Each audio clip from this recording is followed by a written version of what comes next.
बिस्मिल्लाहिर्रहमानिर्रहीम। अस्सलामु अलैकुम। मैं हूं जी डॉक्टर मोहम्मद इफ्तिखार जी। आज का जो हमारा टॉपिक है वो बकरियों और भेड़ों की खुराक पे मौजूद है। यानी हमने सर्दियों में अपने जानवर को कैसे सर्दी से बचाना है और कौन सी ऐसी ग़िज़ा है जो हमारे घर में मौजूद है और हम उसे कौड़ियों के भाव बार बेच देते हैं। आज हम इस ग़िज़ा के बारे में आपको बताएंगे और जो आपके घर में ये चीज़ें मौजूद हैं वो आपको क्लियर करेंगे कि कौन कौन सी चीज़ें जो आपके घर में जिन्हें आप वेस्ट मटेरियल कह सकते हैं, जिन्हें आप वेस्ट चीज़ें समझ के बाहर बेच देते हैं। अगर आप वही चीज़ें अपने जानवर में इस्तेमाल करवाएंगे तो आपको अपने जानवर में हैरत अंगेज़ जो नतीजे हैं वो हासिल होंगे। जैसा कि आपको पता है कि सर्दियों के दौरान जो चारे हैं हमारे यहाँ वो बरसीन, लूसन और जबर वगैरह है। अच्छा जी, इसमें क्या होता है कि इसमें जो पानी की मिकदार है इन चारों में वो बहुत ज़्यादा है और जबकि इनमें जो ताकत यानी प्रोटीन लेवल है या जिसे हम ड्राई मैटर कहते हैं वो बहुत कम है। आज हमने इसी ग़िज़ाई किल्लत को दूर करने के लिए घर में मौजूद जो सूखी रोटियां होती हैं, आज हम इनसे एक फार्मूला आपको बना के दिखाएंगे कि आपने इनको इस्तेमाल करके कैसे अपनी भेड़ बकरी की खुराक जो है वो पूरी कर सकते हैं और ये जो खुराक है ये खिलाने का तरीका क्या है। और जो तीसरी सबसे अहम बात है, हम आपको ये बताएंगे कि खिलाने के बाद या पहले की एहतियाती तदाबीर क्या हैं। चलें जी, हम अपना जो फार्मूला है आपको बना के दिखाते हैं और आप इंशाल्लाह जब अपने जानवरों में इस्तेमाल करेंगे तो आपको इसके हैरत अंगेज़ और बहुत ही अच्छे नतीजे हासिल होंगे। आज हम आपको सिर्फ़ एक बकरी का जो है फार्मूला बना के दिखाएंगे और इसी हिसाब से आप फिर चाहे 10 बकरियों का बना लें, चाहे 20 बकरियों का बना लें, यानी आप जो हम आपको मिकदारें बताएंगे इसी हिसाब से आपने ऊपर नीचे कर लेनी है। चलें जी, अब आपको हम फार्मूला बना के दिखाते हैं जी। इसमें आपने सबसे पहले क्या करना है कि आपने एक बकरी का हम फार्मूला बना रहे हैं और आपने क्या करना है कि 2 खुश्क रोटियां ले लेनी है।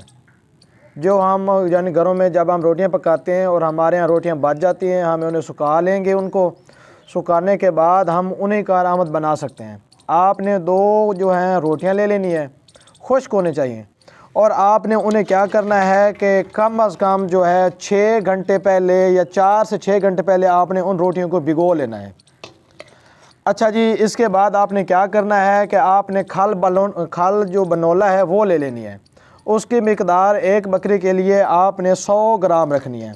ये देखें जी, खल बनोला हमने भिगोई हुई है, ये 100 ग्राम आपने खल बनोला ले लेनी है। अच्छा जी, इसके साथ गंदम का भूसा ले लेना है। वो एक बकरी के लिए यानी एक वक्त का राशन बनाने के लिए हमें कम अज़ कम आधा किलो चाहिए। ये हमारे पास जो तूड़ी आ गई।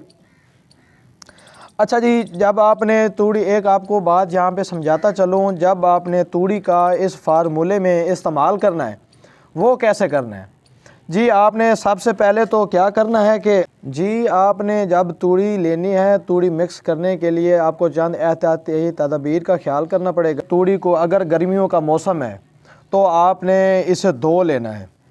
अगर फ़र्ज़ करें सर्दियों का मौसम है, हम इसे धो नहीं सकते, तो आपने देहातों वगैरह में छाछ वगैरह होते हैं या ये छानने होते हैं, इसके ज़रिए आपने तूड़ी को साफ़ कर लेना है। ये देखा जा सकता है कि तूड़ी में से जो है वो मट्टी और जो बारीक तूड़ी है जो गले में जाके फंस जाती है या बैठ जाती है वो जो है साफ़ हो रही है। इस तरह आपने तूड़ी को अच्छी तरीके साफ़ कर लेना है। अच्छा जी, तूड़ी ये देखें, आप देख रहे हैं नीचे ये मट्टी भी पड़ी है इसमें और काफ़ी जो बारीक तूड़ी होती है ये भी छानने के ज़रिए या जो हमारे पास छाछ होता है घरों में उससे साफ़ हो जाती है। अच्छा जी, अब आपने क्या करना है कि आधा किलो जो तूड़ी है वो आपने ले लेनी है।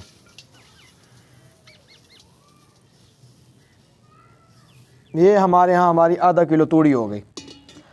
अब इसके बाद आपने अगला मरहला क्या करना है कि जो आपने 2 रोटियां भिगो के रखी हैं 5 से 6 घंटे पहले, आपने अपने हाथों की मदद से उन्हें तोड़ लेना है, यानी बारीक उनको कर लेना है। यानी जब आप इनको मसल देंगे तो ये जो है बिल्कुल ही रेज़ा रेज़ा हो जाएंगी, क्योंकि हम इन्हें 4 से 6 घंटे पहले भिगो के रखा था।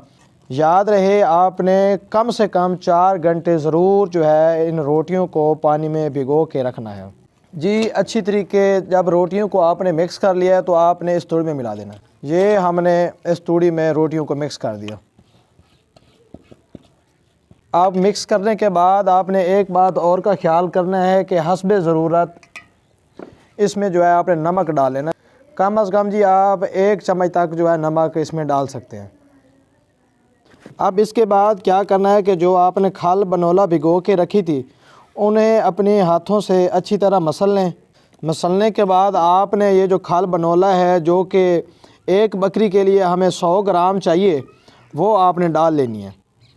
ये देखें जी तकरीबन हमने 100 ग्राम जो खाल बिनोला है वो हमने इसमें डाल दी है।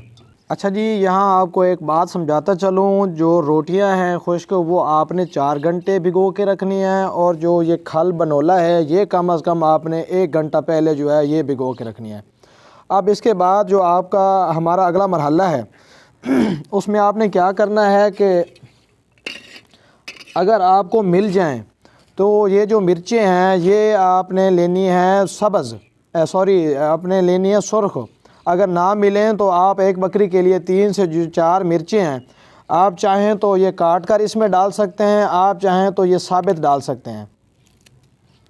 अब आपने इसके बाद क्या करना है कि एक आपने दरमियाने साइज़ का प्याज ले लेना है जो कि तकरीबन 100 ग्राम उसका वज़न हो। 100 ग्राम या आप 50 ग्राम भी डाल सकते हैं अपने हस्बे ज़रूरत। आपने एक प्याज जो है वो भी आपने काट कर इसी चारे में डाल लेना है, मोटा मोटा आप काट लें। अब जी इसके बाद आपने एक आखिरी चीज़ इसमें मिलानी है, वो ये है कि ये जो हमारे यहाँ लहसुन होता है देसी मिल जाए तो क्या बात है, अगर देसी ना मिले तो आप ये जो बाज़ारी फार्मी जिसे हम कहते हैं इसकी आप 3 से जो 4 फलियाँ हैं वह आपने वो भी इसमें मिला देनी है। आप कोशिश करें इसको कूट के भी डाल सकते हैं, इसे काट के भी डाल सकते हैं, क्योंकि ये देखें जी बाज़ारी फार्मी है, साइज़ में ज़रा बड़ा है, तो आप कोशिश करें इसे काट लें। अब जी एक आखिरी आइटम आपने डालना है। पहले आपको बात समझाता चलूँ, ये जो हमने इसमें मिर्च डाली है या इसमें जो प्याज डाला है या इसमें जो लहसुन डाला गया है, इनके क्या फ़वाइद हैं।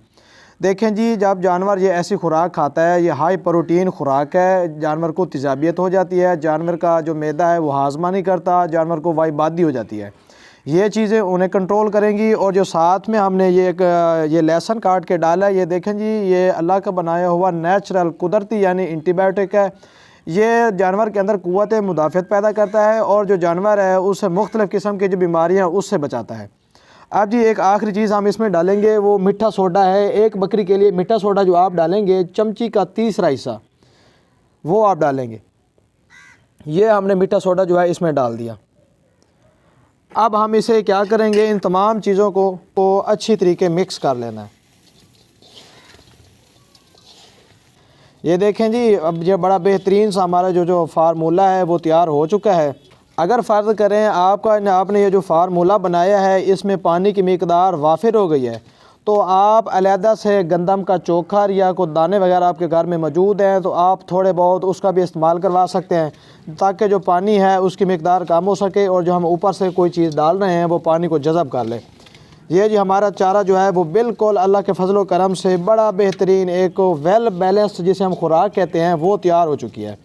अब यहाँ पे सवाल ये उठता है कि क्या हम ये हर किस्म के जानवर को खिला सकते हैं, यानी गब्बन है या खाली है। जी आप ये जो चारा है आप गब्बन जानवर को भी खिला सकते हैं और खाली जानवर को भी, गाय को भी खिला सकते हैं, भैंस को भी। लेकिन गब्बन जानवर को खिलाने की चंद एहतियाती तदाबीर हैं। उसमें आपने क्या करना है कि जब आप गब्बन जानवर को खिलाएँ तो उसमें एक्स्ट्रा चीज़ आप जब ये बनाएँगे तो आपने क्या करना है कि ये जो काली मिर्चें हैं, काली मिर्चें आपने 8 से 10 ये इस्तेमाल कर लेनी है। और इसके अलावा आपने जो गुड़ है ये आपने 20 से 30 यानी 50 ग्राम की हद तक आप ये गुड़ इस्तेमाल कर लेंगे तो आपको जो जानवर है गब्बन उसके लिए भी ये जो चारा है वो सेव हो जाएगा। अब जी इसकी एक आपको आखिरी एहतियाती तदाबीर बताते हैं। हमारा जो वीडियो है वो मुकम्मल हो रही है। ये सबसे काम की बात यही है कि जब आपने सुबह शाम एक तो ये चारा आप खिला सकते हैं अपने जानवर को, और जो आखिरी बात आपको बताने जा रहा हूँ वो ये है कि आपने ये जो फार्मूला हमने बनाया है ये खिलाने के बाद 2 घंटे के अंदर आपने पानी नहीं पिलाना।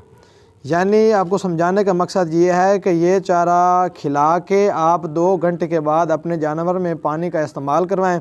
इसका आपको ये फ़ायदा होगा कि आपका जो जानवर है वो एक तो जो है उसे अफारा नहीं होगा, उसका मैदा जाम नहीं होगा और भी बहुत से मसाइल हैं वो नहीं आएंगे।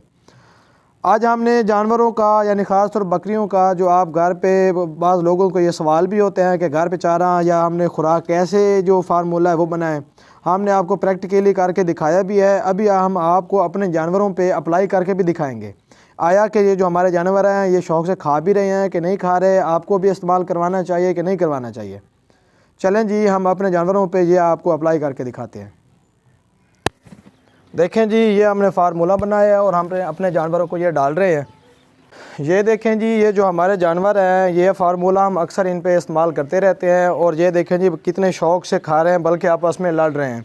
यानी इसमें भरपूर ग़िज़ाइयत भी है और इसका कोई नुकसान भी नहीं है।